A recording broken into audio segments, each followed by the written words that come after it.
Right, public sector labour unions, the South African Policing Union SAPU and Teachers Union Naptosa have accepted government's wage offer of 5.5% for their workers.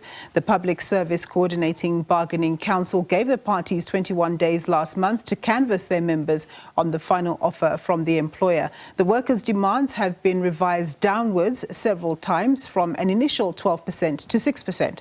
The new offer of 5.5% includes an improvement in non-financial benefits, with the parties hoping to conclude the talks before the February budget. SABC News economics reporter Katlego Legodi joins me now in studio to give us an update. Thank you very much for joining us. Good afternoon. Thank you very much for having me, Nompu. Good stuff. So that was a mouthful, the long intro that you wrote for me there.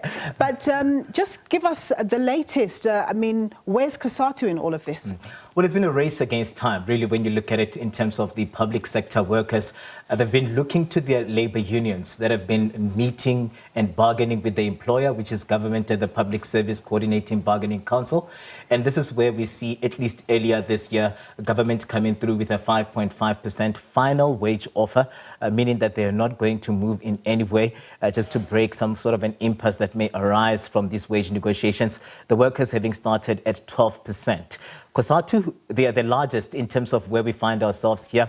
And just a moment ago, I spoke to COSATU, one of the conveners, December Mavuso, who was just giving us a breakdown of where they find themselves. They're still bargaining.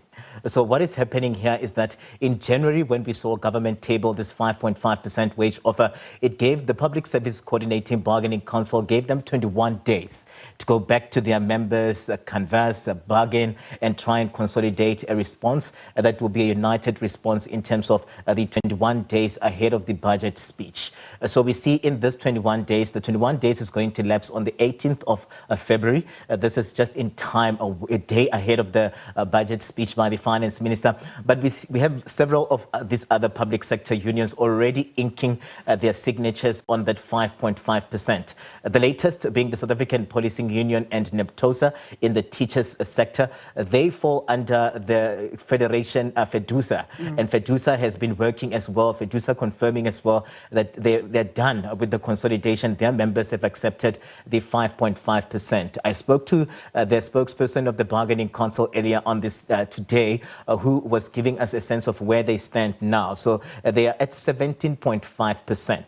They need a 50 plus 1% for this 5.5% to really more or less pass.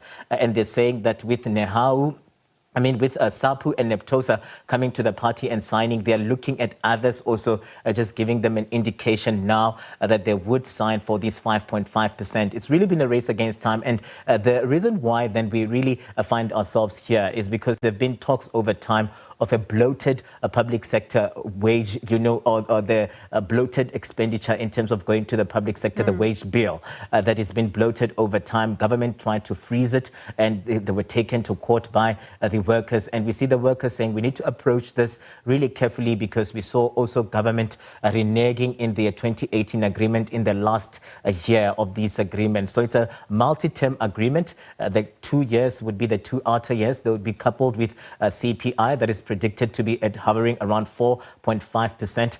But we see them saying that really, when you look at it, the workers have been going through the most, and most of them are looking for a relief coming from this particular process. I want you to pause there for a second and let's talk about where the government's coming from.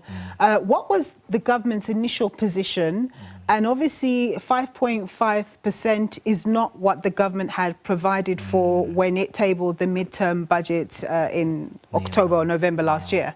And when you speak to economists, what are they saying about that? Because the public sector wage bill is always one of the factors that's always said to be, risky to public finances.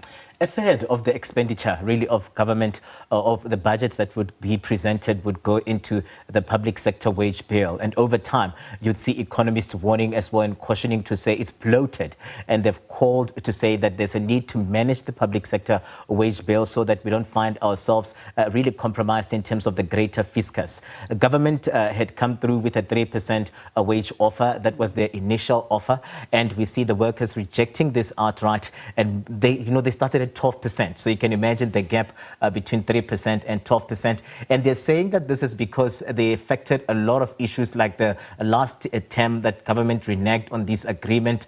They factored in the issues. For instance, now GEMS, the medical aid scheme, has increased its contributions for the year 2025. They're saying that that has a direct impact on the workers that have been struggling to navigate a slow growth economy. So they're looking at least ensuring that the workers would get something that is a secure net. But economists also wanting to say, is it feasible? Can we really afford it as we speak right now? That would see Treasury having to go and try by all means then to try and tighten measures where they can. But the public sector workers are saying that at the center of where you find us is the delivery of critical services. Here we're talking about teachers, we're talking about nurses, we're talking about police officials, social workers. So when you are more or less clipping their wings, you're frustrating them and they're not going to be at their optimum in terms of the delivery of services. For instance, the police have been arguing here at the bargaining service that they are in need of a danger allowance. They're saying their members have been really facing harsh times. Criminals are brazen, and they're saying that really it's tough times for them just in the streets, in the field, at work, but also economically when you look at them navigating food inflation and the likes. So we see at least this 5.5% offer, including a danger allowance that will be given here. There's a housing allowance that will be given here. But they're really treading carefully to say that we've learned the hard way in terms of a multi-term agreement. Others were saying that they would want government for it to be a one-year agreement so that they come back and then they wrap up in the coming year and then the following year. But we see them now settling at a 3-year multi-term agreement. Whether it will go all the way and government will see it through, that remains to be seen. All right, we leave it there. Thank you so much for that excellent explanation of what's happening currently in the public sector wage area. My colleague there, Katlego, Legodi.